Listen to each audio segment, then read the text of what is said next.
ప్రస్తుతం మనతో పాటు ఉన్నారు ప్రముఖ ఆస్ట్రాలజర్ సుభాష్ శర్మ గారు. నమస్తే అండి గురువు గారు. శ్రీమాత్రే నమః అండి. గురువు గారు, జూలై 25న తొలి ఏకాదశి ప్రాధాన్యత ఏంటి? మామూలుగా ఏకాదశి అన్నదానికి పరమార్థం ఏంటి అంటే గనక ఏకాదశి పుట్టినటువంటి తొలి ఏకాదశి అంటే మొట్టమొదటి ఏకాదశి అని అర్థం. అలాగే ఏకాదశి జన్మించినటువంటి రోజు. పూర్వకాలంలో మురాసురుడు అనేటటువంటి ఒక రాక్షసుడు ఉండేటటువంటి వాడు. అందరినీ చాలా ఇబ్బందులు పెట్టేటటువంటి వాడు. రాక్షసుడి యొక్క స్వభావం అందరికీ తెలిసిందే. ఎలాంటి ఘోరాలు చేసేవాడు అని. అలా మురాసురుడు అనేటటువంటి రాక్షసు సంహరించడానికి మహావిష్ణువు ఆ యొక్క రాక్షసుడితో దాదాపు 1000 సంవత్సరాల పాటు యుద్ధం కొనసాగించాడంట. ఎట్టకేలకు ఆ యుద్ధం అలాగే కొనసాగుతుంది. మురాసురుడు అనేటటువంటి రాక్షసుడిని ఓడించడం ఇబ్బంది అవుతుంది కాబట్టి ఆ విష్ణుమూర్తి యొక్క వెనక వీపు భాగం నుంచి ఒక అద్భుతమైనటువంటి కన్య జన్మించింది. ఆ కన్య మురాసురుడు అనేటటువంటి రాక్షసుని వధించింది కాబట్టి ఆ కన్యకు విష్ణుమూర్తి ఒక గొప్ప వరం ఇస్తాడు. నీ పేరు ఇప్పటి నుంచి ఏకాదశి అని పిలువబడుతుంది. నువ్వు మురాసురుడు అనేటటువంటి రాక్షసుని సంహరించావు కాబట్టి ఆ యొక్క సంహరించేటటువంటి సమయంలో నువ్వు జన్మించావు కాబట్టి నీ పేరు ఏకాదశి. ఈ రోజున ఎవరైతే ఉపవాసం ఉంటారో, ఎవరైతే నన్ను సేవిస్తారో, నన్ను పూజిస్తారో వాళ్లకు మోక్షప్రాప్తిని కలిగిస్తాను. అలాగే వైకుంఠవాసాన్ని కలిగిస్తాను. అలాగే ఆ యొక్క ఎవరైతే ఏకాదశి రోజు ఉపవాస దీక్ష చేశారో వాళ్లకు కైవల్యంతో పాటు నా యొక్క అనుగ్రహాన్ని కూడా కలిగిస్తాను అని ఏకాదశికి వరం ఇచ్చినటువంటి రోజే ఈ తొలి ఏకాదశి. అందులోనూ దీన్ని శయన ఏకాదశి అని కూడా పిలుస్తుంటారు. ఈ రోజునే ఆషాఢ శుద్ధ ఏకాదశి రోజున స్వామివారు యోగ నిద్రలోకి వెళ్ళేటటువంటి మళ్ళీ 4 నెలల తర్వాత ఆ స్వామివారు యోగ నిద్ర నుంచి లేస్తూ ఉంటారు. అంటే ముక్కోటి ఏకాదశి అని పిలుస్తుంటాం. ఆ సమయంలో స్వామివారికి ఉత్తర ద్వార దర్శనం నుంచి స్వామివారిని అందరూ కూడా దర్శించుకున్నారు. అంటే ఈ ఆషాఢ శుద్ధ ఏకాదశి మొదలుకొని ముక్కోటి ఏకాదశి వరకు యోగ నిద్రలో ఉండి అందరికీ ముక్కోటి ఏకాదశి నాడు ఆ యొక్క స్వామివారి యొక్క దర్శనం కలుగుతుంది. ఉత్తర ద్వార దర్శనం కూడా కలుగుతుంది. అందుకే 4 నెలలు దీన్ని శయన ఏకాదశి అని కూడా పిలుస్తుంటే యోగ నిద్రలోకి వెళ్ళిపోతూ ఉంటాం. కాబట్టి ఈ రోజున చాలా వైశిష్టమైనటువంటి రోజు తొలి ఏకాదశి. ఉపవాస దీక్షకు, దాన ధర్మాలకు, అలాగే ఈ రోజున చేయవలసినటువంటి విష్ణు ఆరాధనకు చాలా ప్రత్యేకత ఉంది. ఇంత ప్రత్యేకత ఉన్న ఈ తొలి ఏకాదశి రోజు ఏం చేయాలి, ఏం చేయకూడదు? ఏకాదశి అంటే ఉపవాస దీక్షకు పెట్టినటువంటి ఉపవాసము అన్నదానికి అర్థం ఏంటి అంటే ఏదో తినకుండా, తాగకుండా, ఏం చేయకుండా మనము ఉండడం ఉపవాస దీక్ష కాదు. ఉపవాసము అని అంటే కనుక భగవంతుని యొక్క నామాన్ని పదే పదే సార్లు తలుచుకోవడము, భగవంతుని యొక్క నామాన్ని మనం నిరంతరము ధ్యానించుకోవడము, ఇది ఉపవాసము అనేటటువంటిది పేరు. ఆ రోజున మన శరీరం నిలబడాలి కాబట్టి ఏకాదశి వచ్చిందంటే సాత్వికమైనటువంటి ఆహారం మాత్రమే తీసుకోవాలి. అంటే పాలు, పళ్ళు, మజ్జిగ ఇలాంటివి మాత్రమే తీసుకోవాలి. అన్నానికి సంబంధించి, ఉప్పుకి సంబంధించి, కారానికి సంబంధించినటువంటి పదార్థాలు తినకూడదు. కాబట్టి ఇలాంటి పదార్థాలను త్యాగం చేయాలి. మూడవ విషయం ఏంటంటే ఏకాదశి రోజున దానము, ధర్మము లాంటివి ఆచరణ చేసుకోవాలి.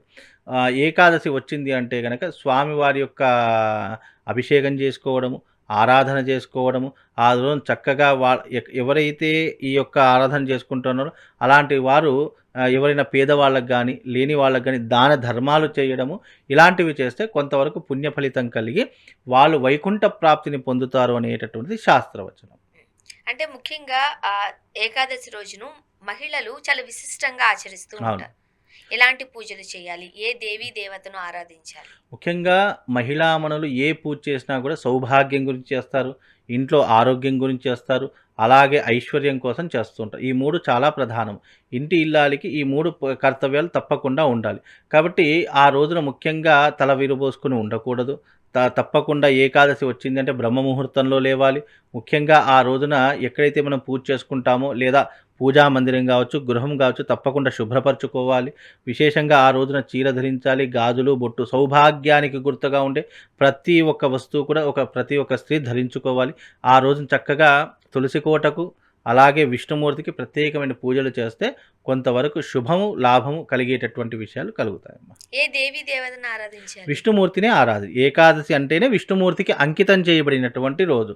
ఆ రోజున ఏకాదశి పుట్టినటువంటి రోజు కూడా. కాబట్టి ఆ రోజున ఎవరైతే విష్ణుమూర్తిని విష్ణుమూర్తి అంటేనే కేవలం విష్ణుమూర్తినే ఆరాధన చేయమని కాదు. విష్ణుమూర్తి అవతారాల్లో నువ్వు ఏ అవతారమైనా తీసుకోవచ్చు. లక్ష్మీ నరసింహస్వామి అవతారం ఉంది, రామావతారం ఉంది, కృష్ణావతారం ఉంది, వామన అవతారం ఉంది, ఇలా పరశురామ అవతారం ఉంది, ఇలా అనేక రకాలైనటువంటి అవతారాలు ఉన్నాయి. నువ్వు ఏ దేవుణ్ణి ఆరాధన చేసుకున్నా కూడా నువ్వు విష్ణుమూర్తిలో ఏ రూపానైనా తీసుకో, ఆ దేవుణ్ణి ఆరాధన చేసుకుని చక్కగా ఆ రోజున ఆలయానికి వెళ్ళి దర్శనం చేసుకుంటే విశేషమైనటువంటి పుణ్య ఫలితం కలుగుతుంది. ముఖ్యంగా తొలి ఏకాదశి నాడు దానాలు చేయడం మంచిది అంటున్నారు. ఎటువంటి దానాలు చేయాలి? ఆ రోజున ముఖ్యంగా స్వామివారిని తులసీ దళాలతో పూజించాలి. రెండోది ఏంటంటే దానం ఏం చెయ్యాలి అని అంటే కనుక వస్త్రదానము, అలాగే ఆ రోజున శయ్యదానము, ఆ రోజున విశేషంగా దానాలలో ప్రత్యేకమైనటువంటి చామర దానం అంటే గొడుగు దానము, చెప్పుల దానము, కుంభదానము, ఫలదానము, ఇవన్నీ కూడా విశేషంగా చేయవలసిన దానాల్లో ఇవి చాలా ప్రత్యేకం. ఎందుకంటే ఏకాదశి ఉంటుంది కాబట్టి అన్నదానం అయితే చేయడానికి పనికిరాదు. ఆ రోజున భగవంతుడికి కూడా అన్న నైవేద్యం కూడా సమర్పించరు.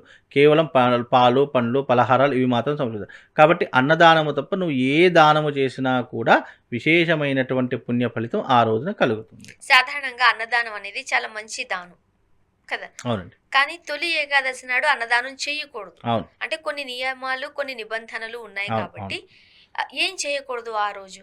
చేయకూడదు అనేటటువంటిది గనక చూసుకున్నట్టయితే గనక విశేషంగా ఆ రోజున చేయకూడనటువంటి పనుల్లో ఏంటంటే తెల్లవారేదాకా లేవకుండా ఉండకూడదు.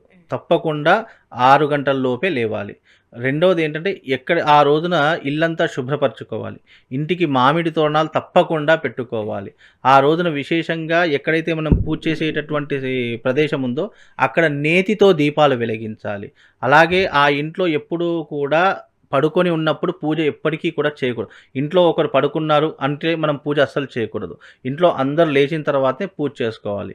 అలాగే ఆ రోజున ఇంట్లో ఉన్నటువంటి వాళ్ళు ఎవరైతే ఉన్నారో కాళ్లకు పసుపు పెట్టుకోవాలి. స్త్రీలు, మహిళామణులు ఎవరైతే ముత్తైదులు అలా పెట్టుకోవడం వల్ల ఇంట్లో లక్ష్మీ కటాక్షం కలుగుతుంది. చేయకూడనటువంటి పనిలో తల విరబూసుకొని ఉండకూడదు.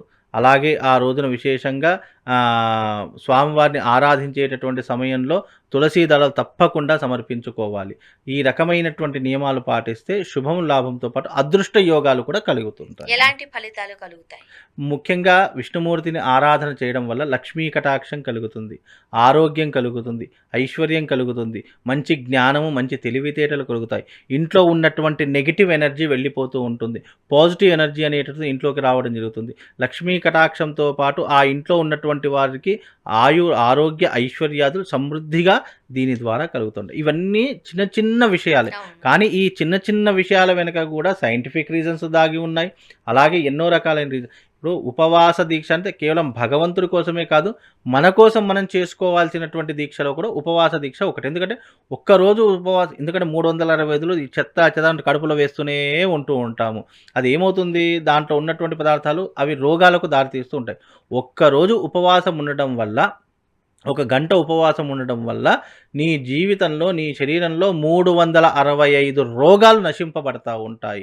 ఎందుకంటే మనం తిన్నటువంటి కొవ్వు పదార్థాలు తగ్గిపోతూ ఉంటాయి, మనలో ఉన్నటువంటి మాలిన్యం వెళ్ళిపోతూ ఉంటుంది, మనకు ఈ యొక్క బరువు అనేటటువంటి తగ్గిపోతూ ఉంటుంది.